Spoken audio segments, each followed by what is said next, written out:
Guys, welcome back to RBR, and the 7th generation of M5 is finally here. And defying all logic and sales numbers, BMW M have given us what we want, and that's the 3rd ever M5 Touring. And we had a good idea of what this would probably look like, having seen the saloon, but in the flesh, this thing is something else altogether. In true M5 form, it gets a completely unique BMW M body with not just a widened front end, but a gorgeous widened rear end with that wonderful wagon booty behind it. And we're going to check out every detail of this gorgeous Isle of Man M5. And then we're going to check out under the skin what has changed. What did BMW M have to do in order to create this new V8 hybrid M5? And we'll also take a little look back at the other generations that used to be here as well. And I really want to compare it to the standard 5 Series Touring as well. We'll also have a proper extended look at the interior and just a general look at what could be the ultimate family super wagon touring car. Can't wait to show you more details. Let's dive in and check out the brand new M5 Touring.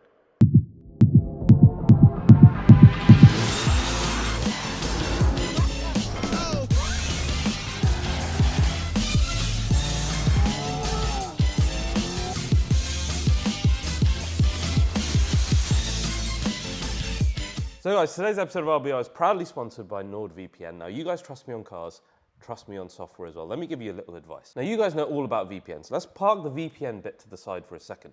Hasn't the internet just become a worse user experience in the last decade? How many times have you searched for something like a car leasing deal for a certain car and it just floods your timeline on all of your social apps because you're being tracked? Nord gets it, and they want to bring the enjoyable, hassle-free, friendly experience of using the internet back, but not necessarily with having your VPN turned on all the time. And that's where this new threat protection feature comes in. You don't need to turn on the VPN, just go to threat protection, turn it on, and it'll stop pesky ads, it'll stop trackers, it'll scan your downloads, and it'll just make using the internet that much better. You turn the VPN on with that, and you've got the ultimate protection for your data. And of course, you know all the benefits of VPN otherwise. Like if you're going abroad, you can set it back to your home country, get your full catalog of content, etc. Of course, it protects your data when you're out and about using internet in weird places where you don't know who set up the Wi-Fi. And there's one more thing. Nord have started a new eSIM service called Saily. Now, if you travel a lot like I do, and I know a lot of you guys do as well, this is going to be an absolute lifesaver. Now, that scenario that we've all been in. You arrive in a new country, you want to use your phone, you want to use your data, etc. Where do you get a SIM, etc. The Saily eSIM works in 150 different countries. You can choose your eSIM plan on there. It's compatible with both iOS and Android devices, and you can be up and running literally as you arrive. And then when you go to a different country, get a different eSIM plan. You don't need to worry about roaming costs, etc. I think it's going to be brilliant and a game changer for those of us who travel. And for peace of mind, you get 24/7 chat support, and if it doesn't work on your device, you get a full refund, so don't worry about it. Now, of course, as an RBR viewer, you get a great discount. You get 4 extra months only if you use our link, plus up to 20 GB extra on the eSIM plan. So use that link, nordvpn.com/RBR, and Nord's 30-day money-back guarantee. So it's a no-brainer. Guys, huge thanks for supporting our regular sponsors like Nord. Let's get back to the car. So guys, as BMW M fans, we've really been feasting lately. BMW M have been giving us every single thing we want, except for maybe, really traditionally safe designs. But a lot of us are at peace with that now as well. Look, for example, at the brand new M2, which is still rear-wheel drive, still has a manual option, still behaves like a little brute. Then we have the M3 Touring, a car that only ever existed in concept form. There was no reason for them to build this. They had no idea whether it was going to sell, but they did because we wanted it. And now I think it's probably the most frequently bought new M car that I've seen. For the record, I loved mine. And then we have the new M5 Saloon itself, which still maintains a V8, unlike rivals, albeit a hybrid, but it's still a wide brute. It drove really quite well, as you saw in my first drive review in the Salzburg Ring. And now, again, beyond all logic, they've given us another M5 Touring, and it looks the absolute dogs. It is fantastic. And USA fans rejoice because this car is indeed coming to the States as well. So, huge reason for celebration if you're an M fan at the moment. Now, I kept saying that this car was an unlikely entry into the M lineup. Why is that? When we go back to the first ever M5 Touring, that was in the E34 generation. And this car, though was a fantastic car with 335 brake horsepower back then, a 0 to 60 of under 6 seconds, and it looked like a sleeper just like you want an M5 too.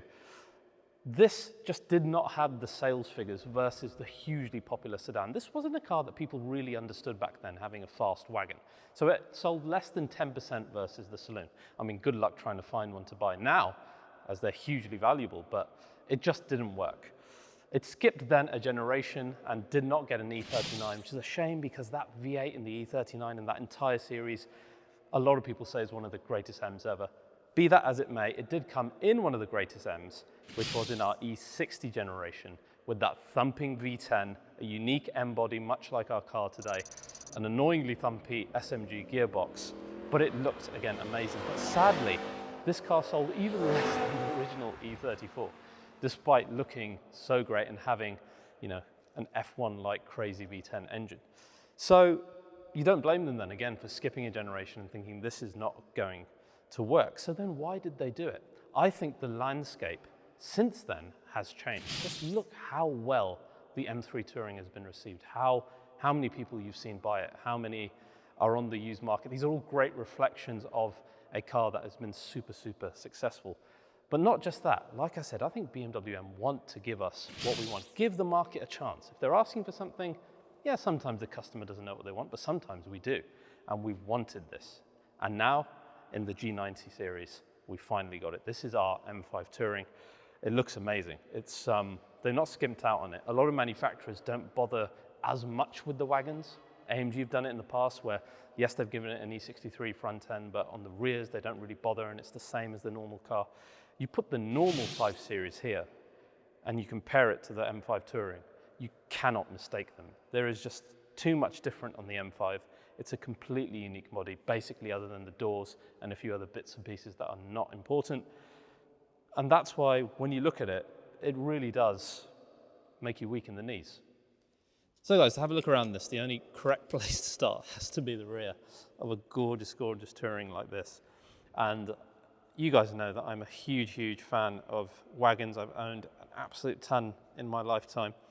And the reason that I love them is they have this massive aggressiveness while maintaining that element of being a complete sleeper as well. Your average Joe just won't know, apart from Joe Achilles, what this car is, right? But those of us who do know, we know, and there's some huge, huge telltale signs, particularly on the M cars with the widened bodies. So this is 48 millimeters wider on the rear and 75 on the front, and it is a really, really obvious increase in width, and things like the reflectors really help that, and kind of the cuts of the modern M language. With the Touring and the sedan, what's great is that it's even more accentuated thanks to the lower diffuser, where they made it really two massive separate pieces, then split by this body colored F1 light in the middle, and then another piece on the side, and then of course the huge 100mm exhaust pipes at the bottom. You pair that with the reflectors, with the extra wide arches on the sides, and what you end up with is a really, really super aggressive looking rear end. And then the Touring makes it even better with this spoiler that they have. It's really quite aggressive. It's almost like Batman's ears. It's wonderful, I really like that. It just really finishes off that rear end beautifully. And of course, that is just the rear. That's just the Touring aspect. Then we look at the side sills, which are much wider than the standard fiver. And you can see them really well in the Isle of Man green. It really hits, the light really hits that side sill, and then that rear arch gets lit up really nicely. Speaking of lighting, check out the wonderful M intro logo that you get as soon as you turn the car on. And of course, we've got the staggered wheel setup, so that means we've got 20-inch wheels on the front, 21 on the rear. And when you look at it from any angle, again, it gives it that bulk that you really want. Front 3/4 quite handsome. You really do see the bulk. The staggered wheels really help. And then the front end, I think they've done a great job on the M5. It's so chock full of new M DNA with the huge battering ram-like front air intakes, which you really need as well to cool everything that's going on under here. But I love the way that looks. It's very, very aggressive. The iconic glow, I think that this is too similar to the i5, personally. It's literally an identical copy of that grille. That's the one thing that left me a bit disappointed. I thought they could have done something more to make the M5 version a bit more unique, which they haven't. But I love the bonnet. It's got that M3-like cut that's so iconic now. You've seen the XM and all the other top dog M cars. You notice on our side sill as well, there's a little bit of aero, a few little things that give away the fact that M have worked quite hard on this. This is one of the new wheels that you can get. It's one that I've seen for the first time. The others are M2-like, and I'll show you those later. Again, a nice and quite a different option compared to what we've had in the past. I mean, look at the rear quarter from this angle. I keep coming back to the rear. I love the front as well, this is the funny thing. But this rear of the wagon just kills it for me. I mean, it almost seems like the M5 was designed to be a wagon. That's how good this looks to me. I'd love to know what you guys think. I am biased when it comes to wagons, massively so, but this just ticks all the boxes for me. Again, front three-quarter without studio-y background. Looks even better now, doesn't it? Sometimes I really do wish we could film these first looks in a more kind of natural environment, because I think you would appreciate the cars that much more. But just look at the bulk on the front here. That is, it's really, really, it's angry. It's just obviously M5, even though it's a different design to the previous generation. But yeah, that really works for me. But yeah, I think eventually this will be the one that we think is the best, even versus the saloon. And I think the sales numbers, they're going to be a lot closer this time. Because not only do you get all of the benefits of the M5, you also get a 500-litre approximate storage capacity in here, seat folding, the whole shebang. Now, no review of a wagon or a hatchback would be complete at RBR unless I tried to get the car to eat me. So here we go. Oh, I'm going to try and hide so you can't see me. Almost. It's big in here. Then you come to the inside. In fact, let's have a look at the rear first. More apt for the touring. You've got a massive, massive place here with, we've got huge amounts of space here. Let's ignore the M things for a second. Look at the huge panoramic roof. You cannot get the carbon roof in the touring, okay? Because like the M3, it would be too big of a part to produce. So instead we have a wonderful panoramic roof, which is huge and is going to let in a lot of light and be better for the daily activities that this car is expected to kind of do. Of course, we've got merino leather in here. This is a quite an apt one, I think, to have with Isle of Man green. But of course, this is new 5 Series generation. That means we get the light bar, we get the nice welcome and all the animations of the soul of the car within that light bar as well. We've got the standard M seats in here, which are the multifunction ones. So these aren't like the buckets that you have, for example, in the M4, etc. But we found them still quite huggy while we were on track. And you've got, of course, the lighted logo, which we expect now. And we'll jump in a second, but that's my favorite bit. The new steering wheel, flat bottomed. Love it. Perfect. Now, the whole thing just looks like an M5, right? Despite the fact that it's a new design. But one thing that weirds me out is here. Look at this. You've got an actual charging flap inside of the BMW M5. I mean, that just blows my mind every time. Like, what is that doing there? But it's great that we've got the V8 in here, but this is actually really useful in daily activities. Charges up to 7 kilowatts, and there will be an update later for it to do more, but yeah, that messes with my head a little bit. So guys, that's the design. I think it looks really, really great. Again, let's bring the standard 5 Series Touring here. And you can see that literally everything about the car changes. The front bumper, of course, you got the widened front end, 78 millimeters wider on the front, 48 millimeters wider on that gorgeous rear. You've got the extended side sills, bigger wheels. You've got that wonderful roof spoiler. Everything changing to make a much more aggressive looking car. Now, what's also great is we got a number of wheel choices as well. You've seen these ones up close. You also get the ones that look quite a lot like the M2. Those are available in either black or bicolor. And of course, this is a beautiful Isle of Man green car. But imagine this in that frozen pure gray. And it's suddenly a totally different thing, right? So you can go completely classy like this one is, or you can go to a totally Batman wagon type look as well, which I love about wagons in general. I love how sleeper they can be, but how aggressive they can be if you really want them to. At least the best ones are like that, right? So that's the design. That's all covered off for you. Now let's talk about what's under the hood. The great thing is we still have a lovely V8 that's been heavily updated, as we've seen in recent M cars like the X6M, the XM, etc. But with this one, it only produces 585 brake horsepower. And I say only because we know that this engine can produce more by itself. Does that mean that there's room left over for, say, a competition or something later? Of course it does. I think that is quite obvious. And you'll believe that even more when I share the power to weight ratios that I've calculated later in the video. That is assisted then by the whole e-motor setup. So we have an e-motor that produces up to 197 brake horsepower, and that's attached to a 16.8 kilowatt battery that gives us range of up to 69 kilometers, which is around about 40 miles, which is pretty damn good for a big thumping V8 wagon like this. Now you're going to add these figures, 585 and 197, and it's not going to equal the final figure of 77 brake horsepower that's quoted on this car. And the reason for that is BMW M's engineers wanted to give you a consistent figure all the time. Because a lot of rivals you may have seen, they give you a maximum figure that you get sometimes with boost and then a normal figure. And BMW M didn't want to do that. They just wanted to give you one figure. This is the car, this is the horsepower you get, and how the engine and the e-motor manages it, well, that's up to the brain of the car, which is actually very, very clever.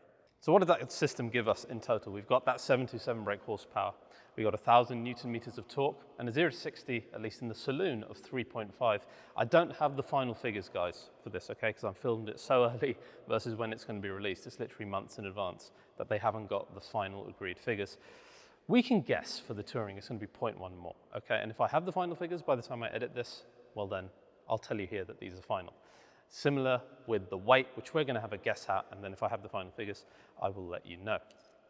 So that's pretty damn quick. And as you saw when I drove it, it actually feels a lot quicker than these power to weight ratios would suggest. When you look at these and you see how much better the power to weight ratio was of the previous M5, and the fact that this is kind of, seems to be on par with an M4 competition, kind of leaves you a little bit puzzled. But when I drove the car, it didn't feel that way.